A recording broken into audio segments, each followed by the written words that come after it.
శ్రీకృష్ణ పరబ్రహ్మణే నమః. శ్రీ గురుభ్యో నమః. శ్రీమద్భాగవత సంగ్రహము, దశమస్కందము. బ్రహ్మస్తుతి. స్వామి, లోకమును అనుగ్రహించటానికి గోపాల బాలుడవై అవతరించిన నీకు నా ప్రణామాలు. నిన్ను తెలుసుకోలేక నీ పట్ల నేను చేసిన నా అపచారాన్ని వాత్సల్యంతో మన్నించి నీ నిజ రూపాన్ని చూపించావు. అయినా నిర్మల జ్ఞానానంద స్వరూపుడవైన పరమాత్ముడవు నీవు. నిన్ను నేను ఎరుగగలనా స్వామి? నీవు ఇంద్రియ జ్ఞానానికి అగోచరుడవు. విశ్వమంతా నీ కుక్షిలో నిమిడి ఉన్నది. నేను నీ కుక్షిలో ఉన్నవాడినే గనుక నిన్నెరుగలేను. విశ్వమంతా నీలో లయించినప్పుడు ఆదినారాయణుడవైన నీవు జలములో శయనించి ఉంటావు. మళ్ళీ నీ నుండియే విశ్వసృష్టి అంతా ఉద్భవిస్తుంది. అణువులో అణువువై ఉండి నీవు అంతటా వ్యాపించి ఉంటావు. మహత్తు కంటే మహత్తువైన నీలో అంతా ఇమిడి ఉంటుంది. నీ నాభికమలం నుండి ఉద్భవించిన నేను నా ఉత్పత్తి స్థానమైన నిన్ను తెలుసుకోవాలని 100 సంవత్సరాలు వెతికి విఫలుడనయ్యాను. ఈ అవతారంలోనే విశ్వమంతా నీ నోటిలోనే నీ తల్లికి చూపించావు. గోవత్స బాలకులలో నీ యొక్క దివ్య రూపాన్ని చూపించి నాకు కూడా నీ విశ్వరూపాన్ని చూసే భాగ్యం కలిగించావు. విశ్వమంతా నీలోనే ఉంచుకుని దానిని వెలుపలకు పంపించి అందులో నీ ఉండి అన్నింటిలోనూ నీవే వ్యాపించి మళ్ళీ అన్నింటినీ కనపడకుండా చేసి చివరకు నీ ఒక్కడవే మిగిలి ఉంటావనే నీ యొక్క సృష్టి రహస్యాన్ని ఇప్పుడు నాకు చూపించావు. సృష్టి స్థితి లయాలు అన్నీ నీవే చేస్తున్నా బ్రహ్మ విష్ణు మహేశ్వరులు వేరువేరుగా ఉన్నట్లు కనిపింపచేస్తావు. సర్వము నీవే. నిన్ను వినా ఇంకేదీ లేదు అనే సత్యాన్ని తెలుసుకోనివ్వదు నీ మాయ. జన్మయే లేని నీవు దేవతల్లోనూ ఋషుల్లోనూ మానవులలోనూ జంతు జలచరాదులలోనూ జన్మిస్తూ సాధువులను రక్షిస్తూ దుష్టులను శిక్షిస్తూ ఉంటావు కదా. నీవు సకల జీవులకు ఆత్మవైన పరమాత్ముడవని సద్గురు కృపను పొందిన జ్ఞానులు మాత్రము తెలుసుకొనగలరు. నీ పాదసేవలోనే నిమగ్నులైన భక్తులు కూడా తెలుసుకొనగలరు. నిన్ను సేవించే మహాభాగ్యము ఈ నందవ్రజములోని వారందరికీ లభ్యమైనది.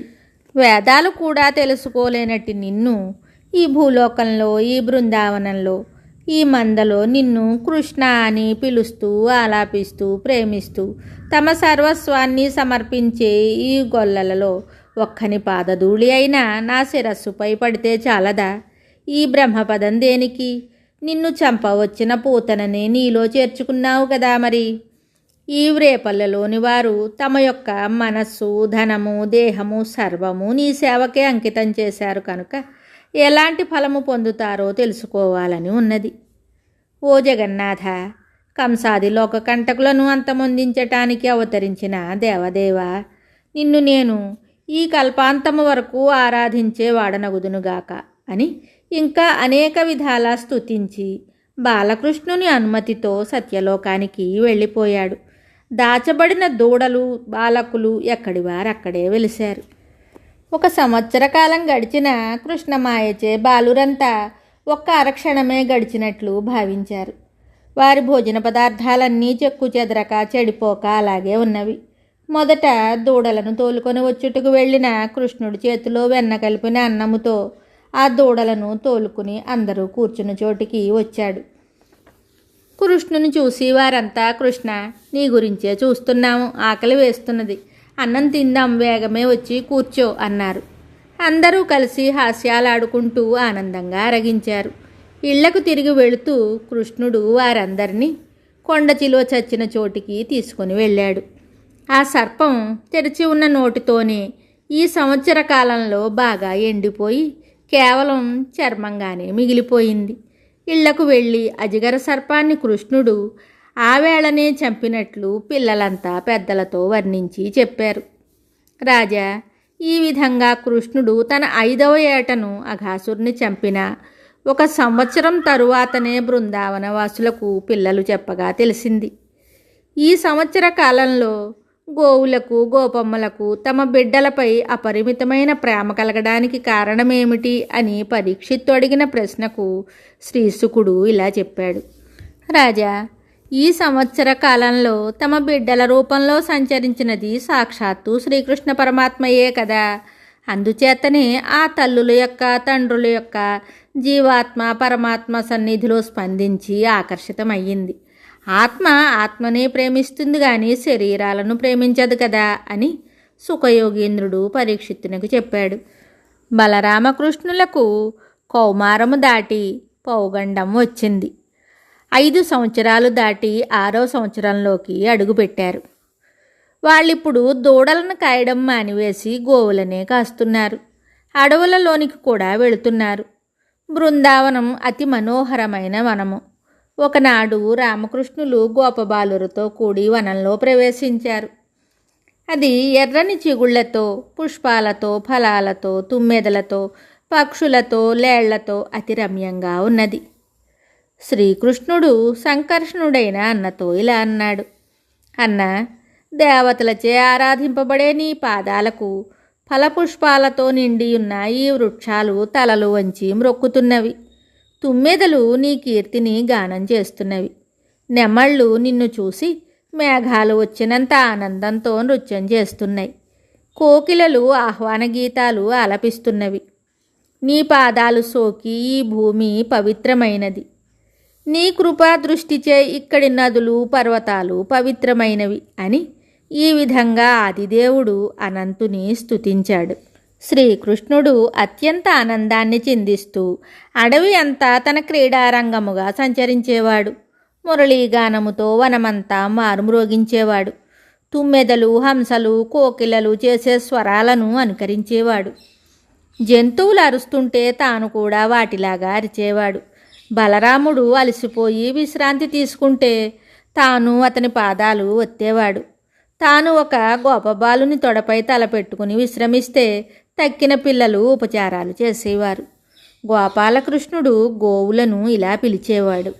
రా పూర్ణచంద్రిక రా గౌతమీ గంగ రమ్ము భాగీరథ రాజతనయ రా సుధా జలరాశి రా మేఘమాలిక రమ్ము చింతామణి రమ్ము సురభి రా మనోహారిణి రా సర్వమంగళ రా భారతీదేవి రా ధరిత్రి రా శ్రీ మహాలక్ష్మి రా మందమారుతి రమ్ము మందాకిని రా శుభాంగి అనుచు మరియు కలుగు నాక్ష్యలు గల గోవులడవిలోన దూరమందు మేయ ఘన గభీర భాష కడు నొప్పజీరు నా భీర జనులు పొగడ పెంపు నెగడ పాడుచు నాడుచు ముచ్చటలాడుచు నుండొరుల తాకు నాప్తులగని బిట్టాడుచు చేతులు వ్రేయుచు క్రీడింతురు నగుచు బలుడు కృష్ణుడు నొకచోన్.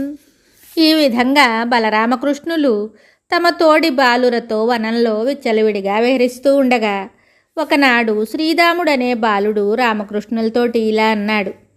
ఇక్కడ దగ్గరలో ఒక తాటి చెట్ల వనమున్నది. ఎన్నో తాటి పండ్లు రాలుతూనే ఉంటాయి. కానీ ఆ వనంలో ఎవరూ ప్రవేశించలేరు.